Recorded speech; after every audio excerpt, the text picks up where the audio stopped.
This is one of the thousands of unregulated, unmonitored mines in the DRC. It's crawling with children, working like modern-day slaves.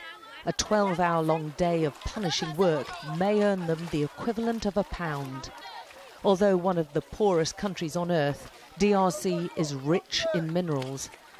But a history of brutal colonial exploitation looks like being repeated now, in 2017.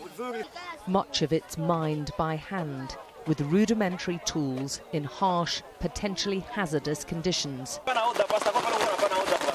And wretched whether or not, the rush is on for a mineral the DRC has in great abundance, cobalt, and it's fast becoming more precious than gold. It's a critical ingredient in lithium-ion batteries which power smartphones and laptops.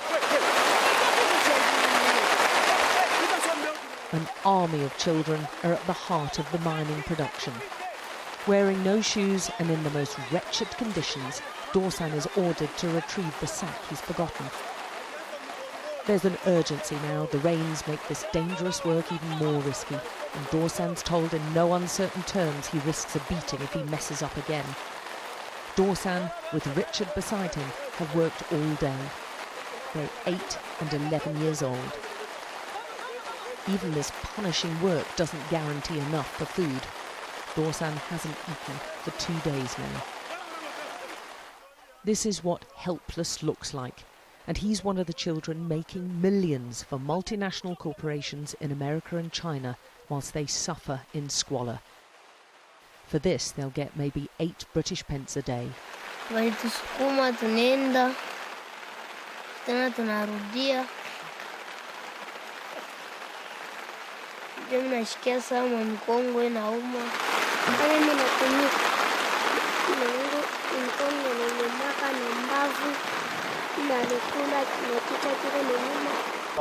The tunnels are dug by hand with no supports.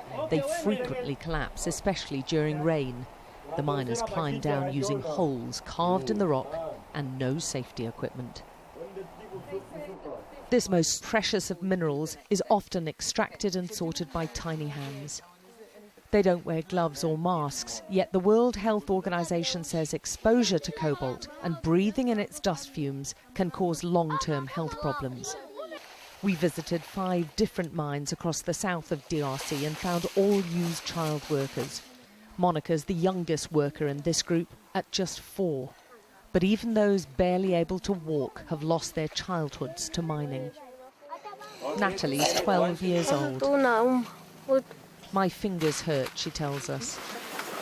Miles away on a different site, Makumba Mateba shows us the cobalt tunnel he's dug with 3 of his friends. It's physically tough work. They removed all this rock by hand over nearly 4 months. It's incredibly insecure for them. Although this is really rich in minerals and it's going down just 15 metres, there's no support bars, they have no protective masks or protective equipment at all. And right at the bottom I can see water. It's his village's water which Makumba's convinced has caused his health problems. After a lifetime of drinking it, he has a huge tumour on his throat. Quand on est en train de travailler à Kitowe, là on cultive les tomates, en train de cultiver, si j'ai soif, je pars puiser de l'eau. There are countless reports of other health problems from those living nearby and working on the mines. On trouve les infections, minimum infection, je retourne à Onako. Kasi mama anatumika makariere sana, Tanzania mtoto na infection shulungula, mwingine kuna bima buton, mwingine ndio tunaona don makozi linatoka mama wa mimba nenda makariere. These twins are just 2 days old, and although small, so far they're healthy, to the relief of their mother. Maminereishi unaleta maproblem kama wewe mwanamke unaenda kutumika hapo. Inaleta maproblem difficulty kama una mimba. Shi mwanamke ni mama yangu kunetupeleka kukwesa mama yangu kunetupeleka tunaenda kutumika. But even if they stay healthy, the twins face a lifetime of hard labour as soon as they can walk. The children's cobalt is sold cheaply to mostly Chinese traders who we film secretly. They don't ask questions about where their cobalt comes from or who's worked to extract it. They just want the best price. The black part is cobalt. Even those who aren't Chinese, this trading market has Indian owners, told us they sell onto the dominant Chinese exporter of cobalt, CDM. The cobalt first mined here is then sold again to the Chinese parent company, which then supplies some of the world's biggest battery makers. And those batteries, with ingredients which originated in DRC, end up in, for instance, smartphones. It's an intricate supply chain which allows easy deniability for the multinationals making huge profits. An investigation last year by Amnesty found similar human rights abuses. Nothing appears to have changed. Most of these child miners will never own a smartphone. They barely survive from day to day.